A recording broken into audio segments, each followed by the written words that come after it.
Hello, welcome to the Tea Party Hardy channel. This is a review of Disney Gallery, The Mandalorian, Season 1, Episode 1. Let's talk about what the show is for. It's hard to watch this show and not think of it as a gigantic apology to Star Wars fans. Disney is very careful in what they craft and how they craft it. Sometimes they land up with a load of craft, like they did with the Disney Star Wars movies. Now there is some love for Rogue One. There is quite a bit of love for The Mandalorian thanks to this little guy right here, Mr. Baby Yoda, even though legally he's known as the child.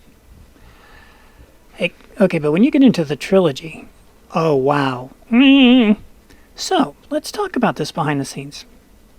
They spend the opening segment talking about how they're all sworn to love Star Wars to get the gig. Okay. Do I believe it? I worked in Hollywood a long time. I'm going to go with maybe, but probably not. 2.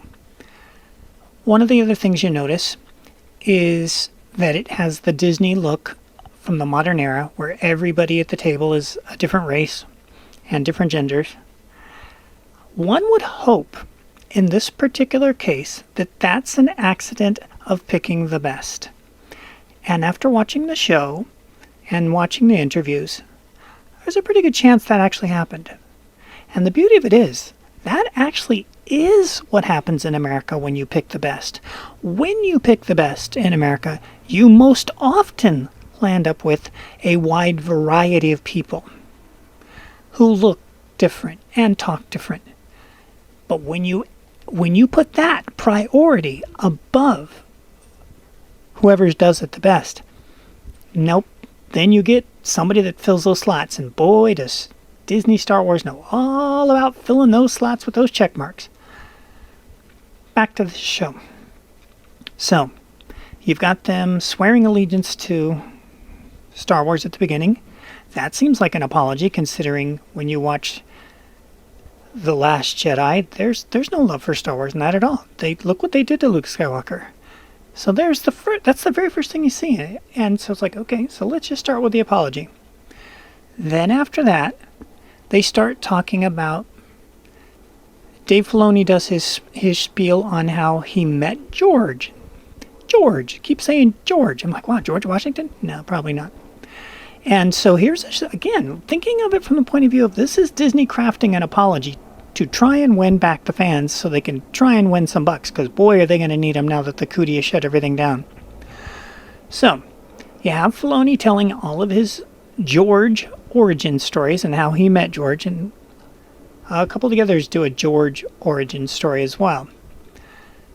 Again, that feels a lot more like an apology than, hey, let's just put together the show and do a random interview. Doesn't feel like that at all. Nope. Okay, so you have Filoni just pushing the god of George and how he worships him and things like that. This is things you would want to tell an audience as compared to calling them man babies and basement dwellers and all of these other horrible things that they called them for years on the internet. So now they've sworn allegiance to Star Wars. They have praised to the hilt the creator, the original creator, George Lucas. Okay. Then they go on and they start talking about how they did their different segments of the show. If you watch the show, because there's different directors and because they let them have creative liberty, it's uneven. And apparently that was on purpose from the beginning. I don't really have a problem with that. It's not a big deal. But it also means that you're going to get these very different personalities of the directors. And so take that or leave it as you want. What was nice for me is the episodes that Chow directed were, in my opinion, and you can have a different one. No, those were the most powerful and exciting ones. And she's the one that turned Baby Yoda into Baby Yoda. It was her episodes that really just, boom, score. So it was interesting to watch her. And when she talks about how she directs and how she came to Star Wars. I actually believe her. And I'm sorry, again, when you work in Hollywood, you don't believe anybody. And if you do, you're new.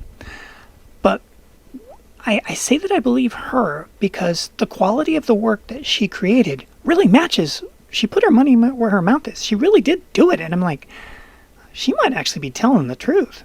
Dang. I wonder how long she'll last in this town. But nonetheless. Okay, now, what else do we have? As far as the Australian guy who does the comedy things, his accent's really thick, so it's difficult to understand what he's saying. But there's also the possibility that his accent is thick and he's not really saying anything anyways. Don't know. But, boy, he looks a lot like Robert Downey Jr. Okay, so, in conclusion, should you watch the show? There's some fairly decent behind-the-scenes stuff in this. It's more about the apology than anything. Oh, yeah, you're probably wondering, what about KK? Does Kathleen Kennedy show up in this? Near the very end, she gets 3 or 4 shots. They were smart enough to keep her out of the show. Again, feels a lot more like an apology than it does an actual behind the scenes. And they also never, ever speak of the Disney films. The exception is themselves, is The Mandalorian. They talk about the Clone Wars, because Filoni worked on the Clone Wars. And they talk a lot about Episode 4, A New Hope. So, if the trilogy had went well, you know that would have been all over the place. Nope, this is an apology. Thou shalt not mention thy name of any of the trilogy, because it's not an apology if you do. Alright, so that's my review for Episode 1. I'm going to take a look at Episode 2 and make a review for that one, because I found out it came out. And thanks for watching. If you want to see the other reviews as they come out, I will do my best to post them as soon as I watch them. We'll see you in the future.